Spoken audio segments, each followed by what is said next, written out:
Good evening. There is a stage in many conflicts when the most important question is no longer who is stronger. It is not even who is right. The most important question becomes something colder, more unsettling, and far more dangerous. That is the subject of tonight's presentation, because one of the great lies powerful states tell themselves is that as long as they are still moving, they are still choosing.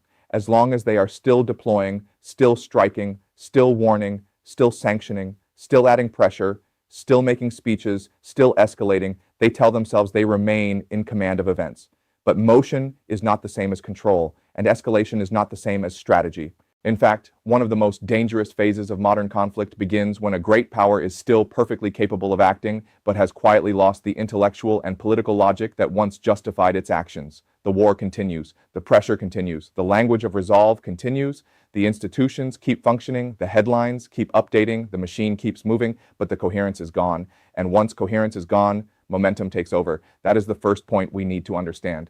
Momentum in politics is often mistaken for necessity. A deployment is announced, so a follow-up deployment feels natural. A warning is issued, so enforcement feels unavoidable. A strike is launched, so another strike feels like consistency. An ally is reassured, so deeper commitment feels responsible. A loss of control is sensed, so more visible action feels mandatory.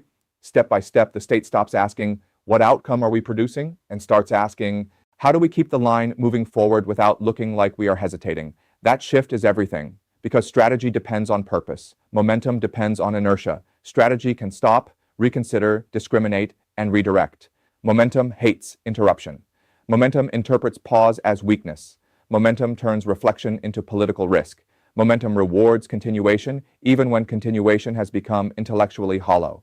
That is how serious powers begin doing increasingly consequential things for increasingly thin reasons. Now let us go deeper. At the beginning of a crisis, officials usually speak the language of goals. They speak of deterrence, security, balance, defense of allies, prevention of escalation, restoration of order.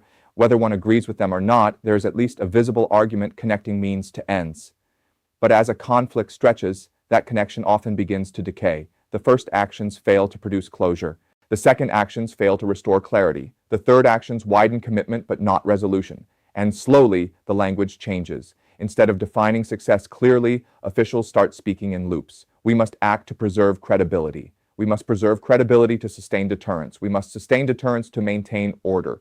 We must maintain order to justify our commitments. We must justify our commitments because the costs of backing away are too high. Notice what happened. The goal quietly disappeared. What remains is a circular defensive movement itself. That is not strategy. That is momentum protecting itself. This is the second major lesson.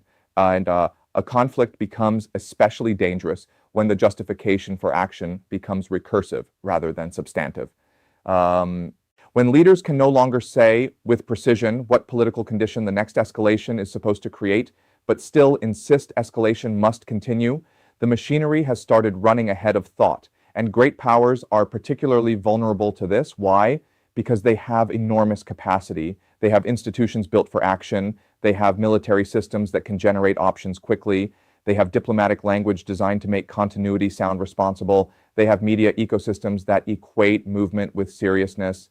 They have elites who fear the domestic consequences of visible hesitation more than the long-term consequences of strategic drift. That combination is explosive.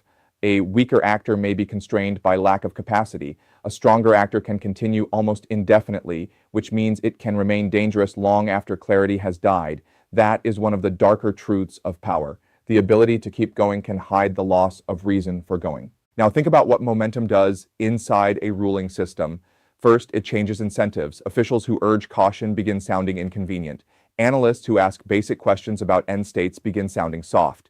Military options gain prestige because they are concrete.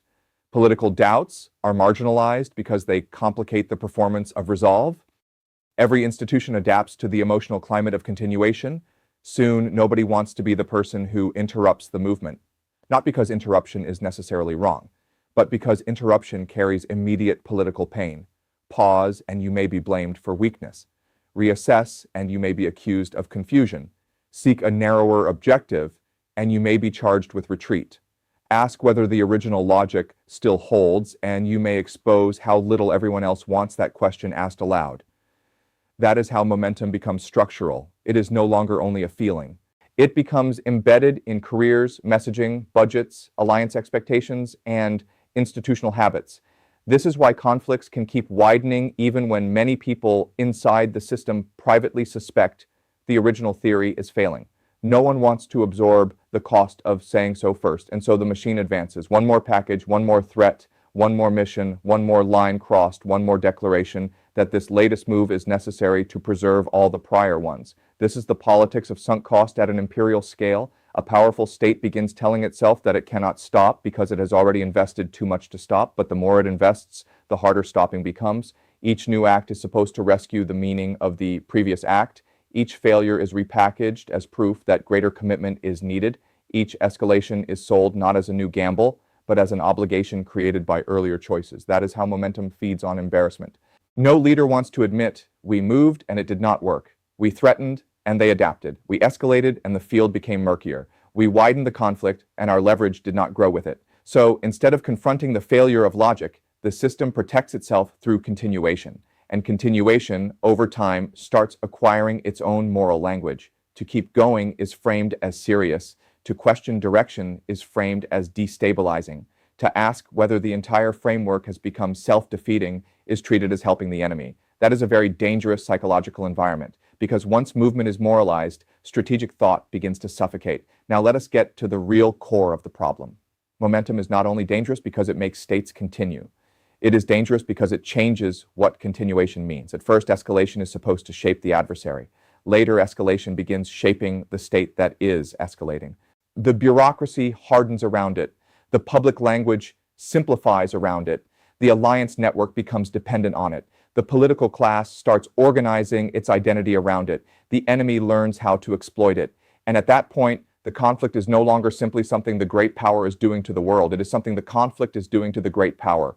That reversal matters, because once escalation begins restructuring the psychology and institutions of the dominant state, that state becomes less free than it appears. It may still possess immense force, but it has less flexibility. It may still dominate materially, but it thinks more rigidly. It may still look commanding from the outside, but inside it is increasingly trapped by its own prior movement. This is the burden of momentum. The state is carrying all of its past declarations, all of its public warnings, all of its alliance promises, all of its moral claims, all of its previous sacrifices, all of its sunk costs, all of its staged images of seriousness. And the burden gets heavier with every step. This is why later stage escalation often sounds so repetitive.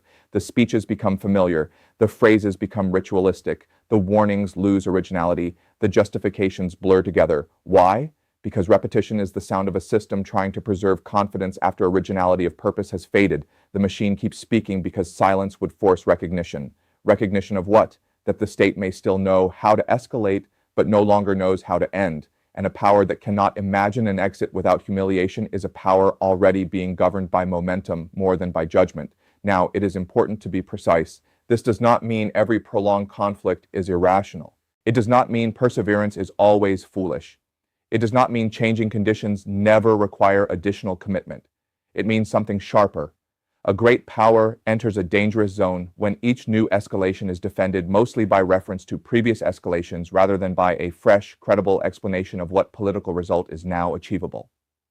That line matters enormously, because strategy can survive setbacks. It can survive delay. It can survive complexity. What it cannot survive indefinitely is conceptual emptiness. If leaders cannot answer, in plain language, what the next move is for beyond maintaining the appearance of movement, then momentum has begun replacing purpose, and purpose is the only thing that can make power intelligent. Without it, power becomes noise backed by capacity. That is when adversaries gain opportunities.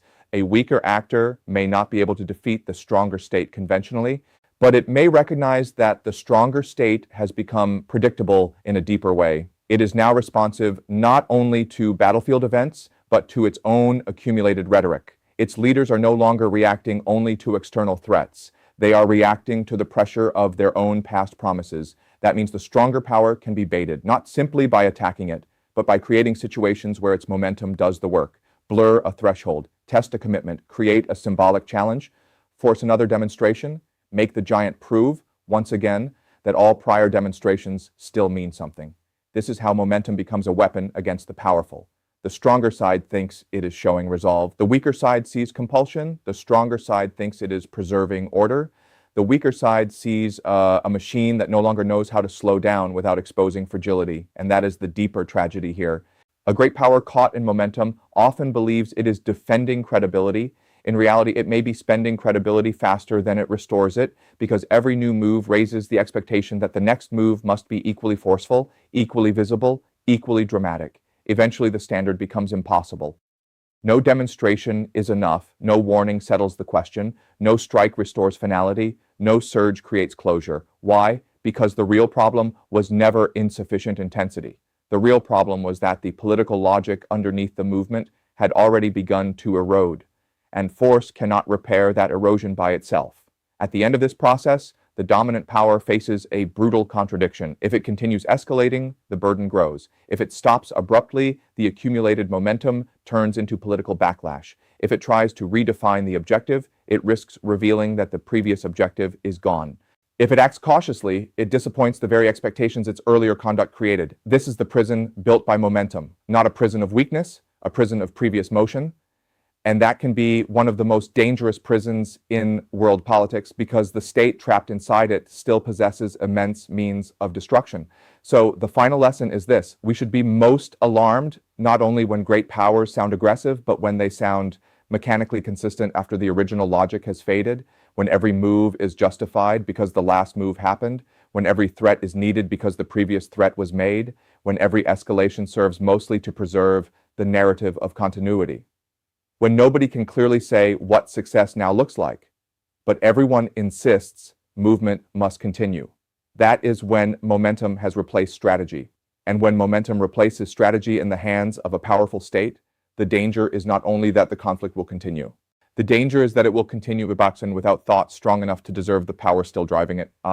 Thank you.